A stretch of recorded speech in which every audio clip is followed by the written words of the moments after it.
minutes from the last public session on April 24th.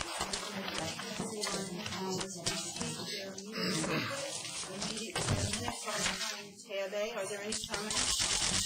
The minutes from the public session of April 24th. I'm not sure.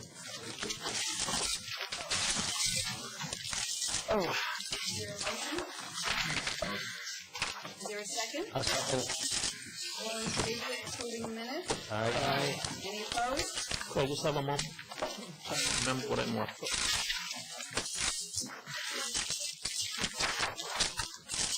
I just had a short correction on page 3. Third full paragraph. It says comprehensive. Oh, no, it's fine. Perfectly fine. I was misreading on the way up. Thank you. All in favor? Aye. The motion to approve the minutes is carried. We'll move right to the report from the executive director.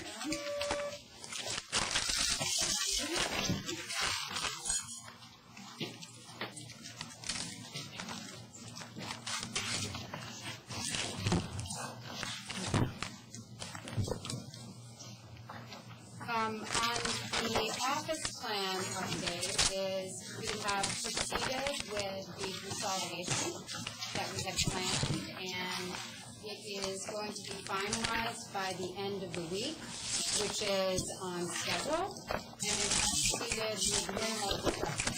And I staff and was very cooperative, and I have to acknowledge the work and efforts of June Lente, who worked tirelessly to make sure that it was as successful as it was. In addition, we have opened the New York City office, so that's also consistent with plan for a statewide presence, and the New York City office is and we continue to explore opening an office in the Western New York region, also consistent with having a statewide presence.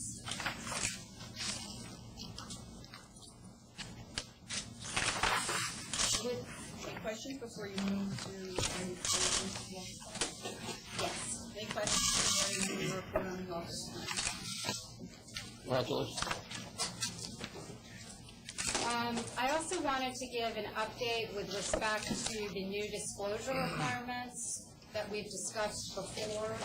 As you know, under the new law, certain lobbyists and clients will soon be required to disclose specific sources of funding for their lobbying activity. And lobbyists and clients are also required to disclose reportable business relationships with elected officials and state employees. Public comment is an important component to the development of guidelines and regulations for these reporting requirements. And as you know, we are currently in the midst of that process, seeking public comment, and we have a hearing scheduled for June 7th of next week. The source funding provision, which I referenced, goes into effect June 1st. And the Commission is developing the forms and instructions, both hard copy and online, that lobbyists and clients will be able to use for this new source funding requirement.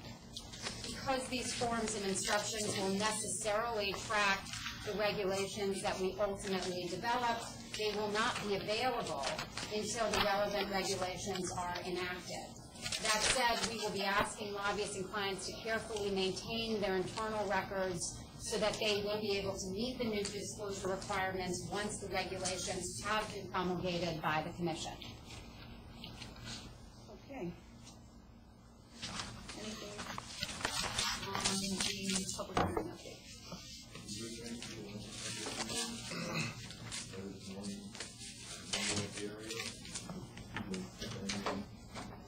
Outside of Albany and New York,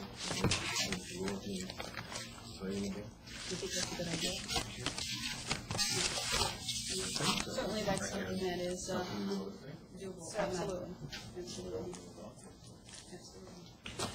Okay.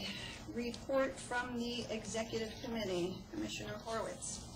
We have two matters to raise with everybody. The executive committee met and discussed recusal policies for the commissioners and for the staff, and the commissioners will recall with respect to the commissioners' policy that we had adopted very early on a policy, and we thought that since we had done that right at the outset, now that we were more informed, that we should review that, and there was unanimous agreement on what we had agreed, and just to highlight what's important there in terms of process.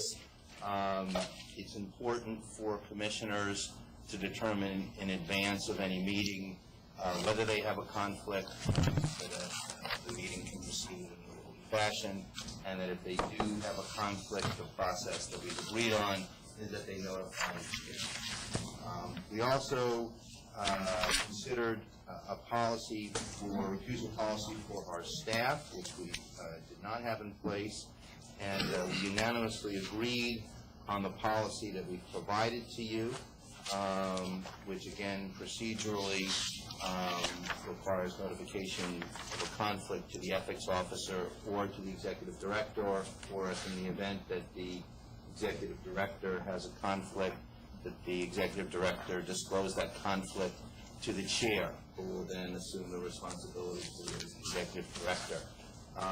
And we unanimously agreed on the executive committee to recommend the adoption of the recusal policy for the staff. Happy to discuss it, or put it to a motion for the full commission to adopt.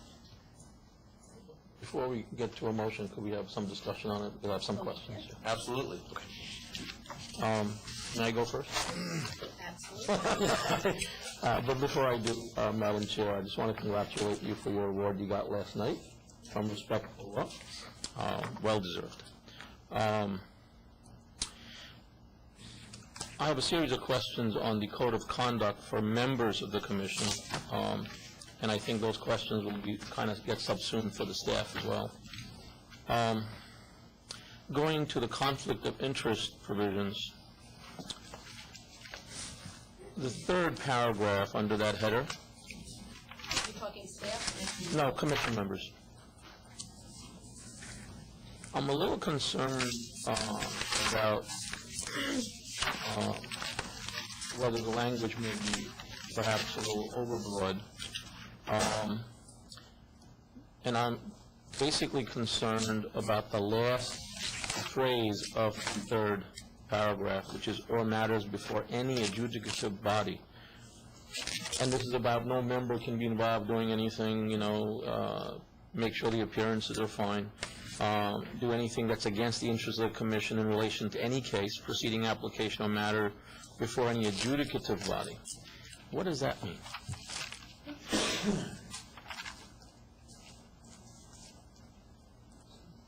It's any matter, the issue here is that you can't take any position that's against the interest of the commission.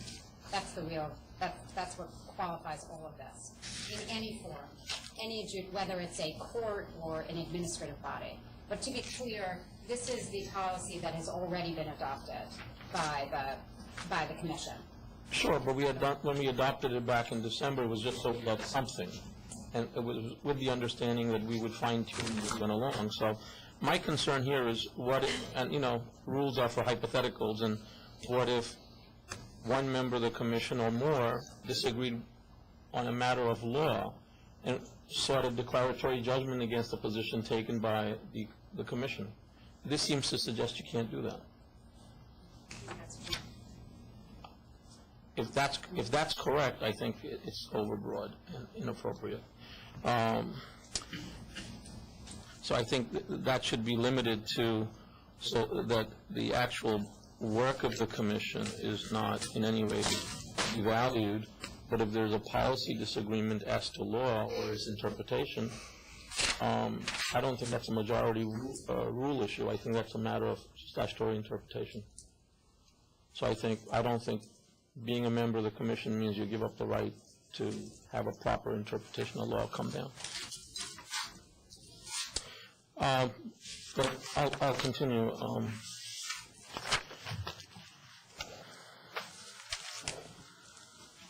under gifts and special treatment,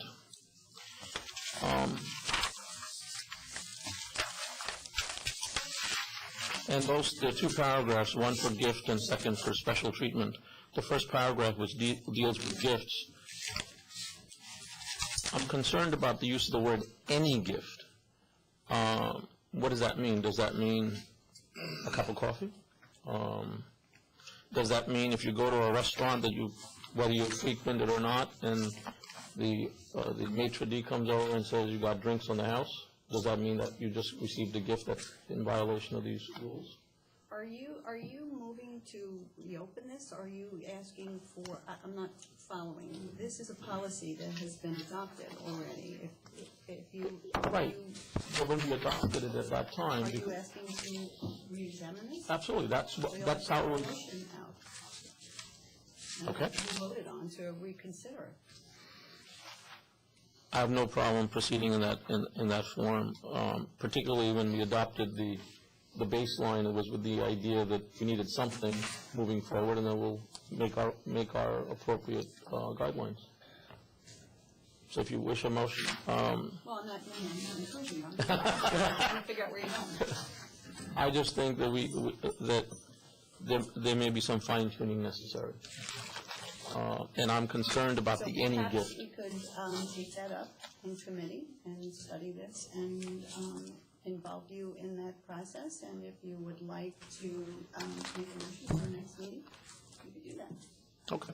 I appreciate that. I'll just say to you from my very commonsensical way, I was concerned about the honest services issue, the after dinner drinks issue, and I know that we're not subject to Judge Scalia's rule of going duck hunting, but certainly the first two are relevant.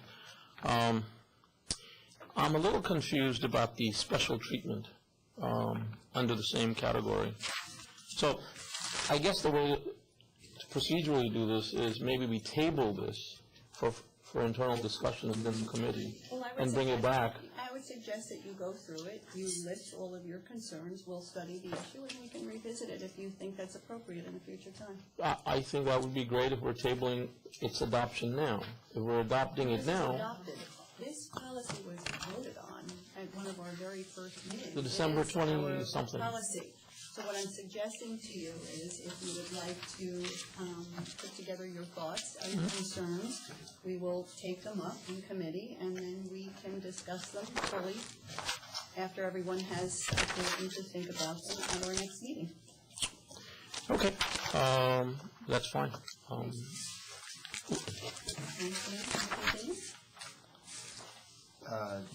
Yes, I think we can turn to the recusal policy and procedure, which we need to discuss and we need to consider. Again, something that we put together and was unanimous among the executive committee that the policy as you have it should be adopted. Any comment on the recusal policy and procedure as proposed? Are we not going to cover the recusal policy, which was after the original, before we get to staff? Was part of what we adopted. Okay, so, all right, then my concerns about Now that we're will gonna focus- also... Yes, absolutely. Perfect. Now we're Okay. focusing on the staff. No problem. No problem. Okay. Any further any comment? Or a vote? I have a question, since we're going to vote on this today, and it's a remote exigency, I grant you, but I move to ask the question anyway. If we're sued in our individual capacities, for whatever reason, in that inconceivable scenario, this does not suggest we can't appear on our own behalf, does it? What, The prior discussion about the prior rule about not appearing in any proceeding involving the commission. Contrary to the commission's interest. You can't Well, contrary to the commission's interest. That's the issue. it's the issue. I'm going to vote for this. But if you could consider it and let us know, I'd appreciate it, because then it ties in with how we're indemnified by the state in the event that we're sued. I'll leave it at that. You can come back to us. We'll study the issue. But we're not voting on this today. Right? Not on that, no. Perfect, okay. Today's mission is to review the staff recusal policy and procedure, have some comments, discussion, and hopefully adopt it. Anything further in terms of comments? I mean, is this on the staff portion of it? Yeah. On the staff. Okay. Do you have anything on this? Well, I mean, I have a lot of points that went to the members, which also affected staff, but if we're not voting to adopt something, then we're, basically punting it. But if you're adopting the staff, then I got to go back to some of the same issues, so I'm not sure that's helpful. So what are you suggesting? I suggest that we just table this to the next meeting, so we flush this out internally and then come back out. Anything? I mean, there are differences between the two policies. I mean, I think the issues that you raised, Robbie, with respect to the staff is bound by the public officers law. I'd have to go back and look more carefully, but I think that the provisions that you identified track or come close to tracking for us as the commissioners what we're obligated to do under the public officers law. The staff's bound by that anyway, and I'm not sure that in looking at it, and I think I'm happy to talk about it, I think we should talk about it, but I'm not sure that those same issues that you raised that we should talk about with respect to the commissioner's recusal policy, I'm not sure where I see them in the staff's policy for staff. But my concern was more than recusal, it's also confidentiality. It's critical to us as members of the commission as well as staff. But that's why if you really want to table this, I think that's probably more orderly. How does this affect us from an operational point of view? I'm kind of anxious that we have a policy so that staff knows where they stand and what their obligations are, and we're proceeding on a day-to-day basis here. If there's an opportunity to revisit and tweak and or modify or make changes as we go forward, fine. But I don't think the staff ought to be left in limbo with regard to a policy that we need to have for daily operations. I will, as always, demur to the wisdom of Judge Diorio. I'm trying to put that in place with the understanding, as we did for the members in December meeting, that we'll fine-tune it. I have no problem with having something. Okay, We should have a safety net. Is there a motion on the table? I'll move. Second? Well, I still had a question. Sorry. Dan, can you comment? We're sitting together. Well, you were going. Dan, can you comment on the provision relating to recusal for staff regarding prior involvement in government and how that's going to work? Yeah, so that's the provision just for the rest of the commissioners. It's the first bullet point on the second page, and it provides that since you were exposed to an issue in service with another branch of the government, that exposure in and of itself doesn't warrant recusal, but for the sake of transparency, the proposed policy would require the staff who had such prior exposure to disclose that exposure to the ethics officer or the chair or to the the ethics officer or the chair.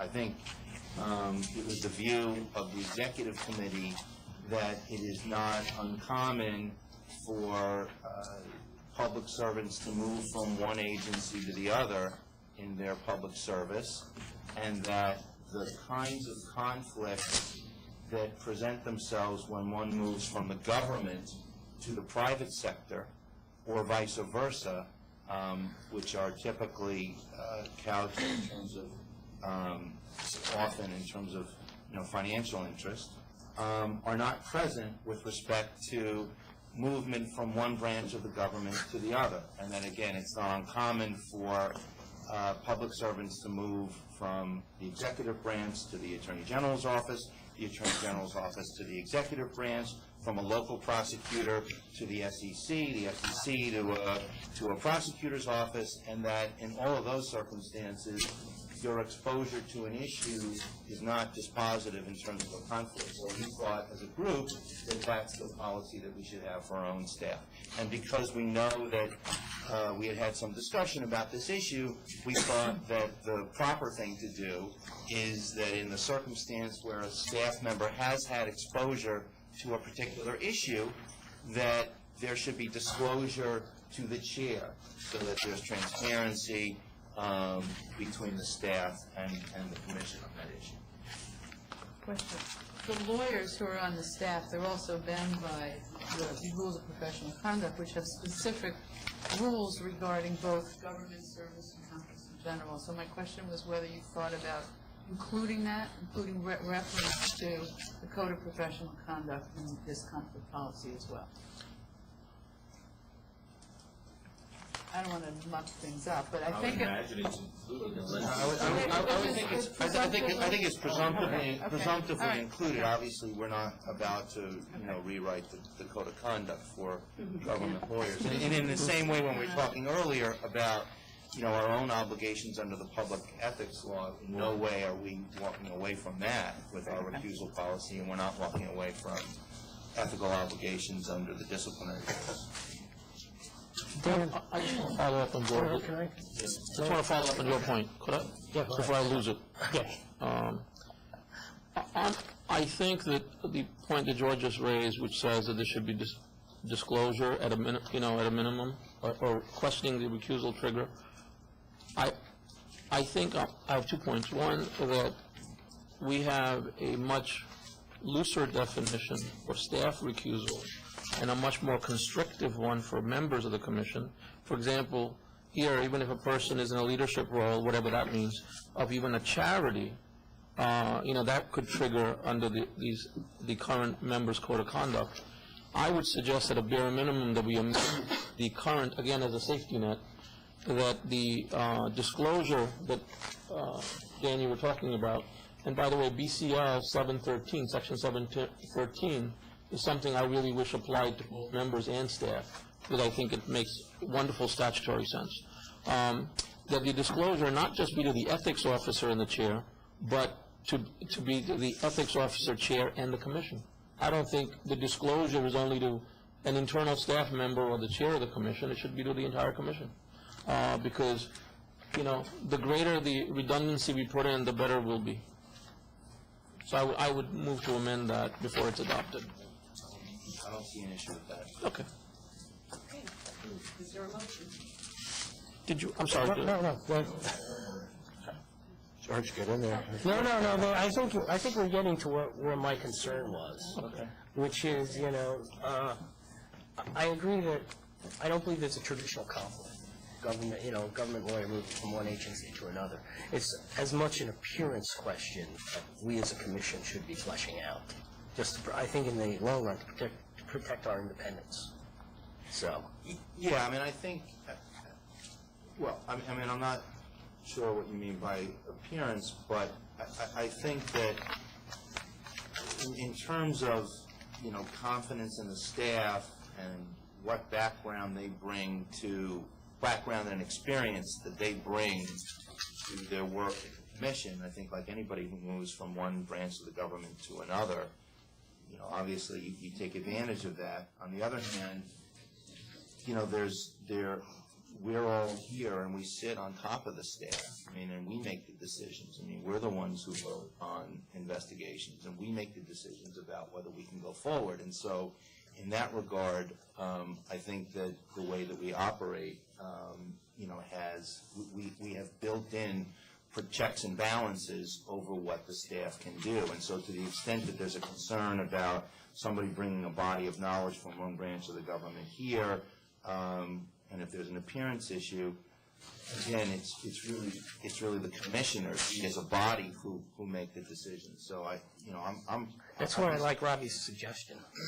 right, and I think we're I would just add a footnote to this. When a judge hears a case, let's say in the district court, and then gets elevated by the president to the circuit court, they don't get to sit on the appeal of that case, and they don't get to bring the wisdom of their prior involvement. But I don't think we have to go to that extreme. I think it makes perfect sense, and, I have full faith and confidence in Ellen Biven's integrity and how she runs her shop. So I'm just comfortable with that simple addition that the commission be notified. So I would move the adoption with the addition that Bobby's suggested. Second? Second. All in favor? Aye. Any opposed? Carried.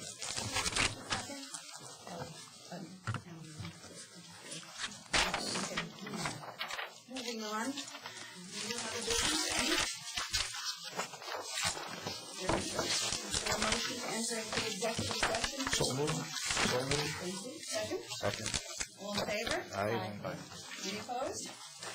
Okay, we are moving into executive session.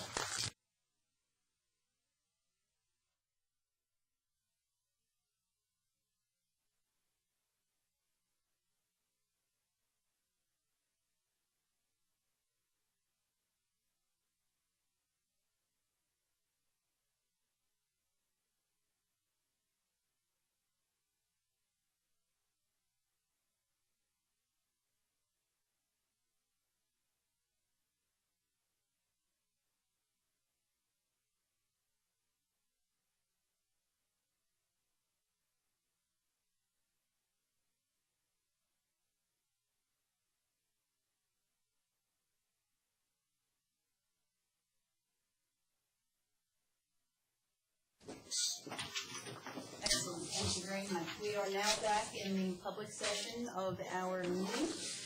There are no public announcements to be reported out of the executive session.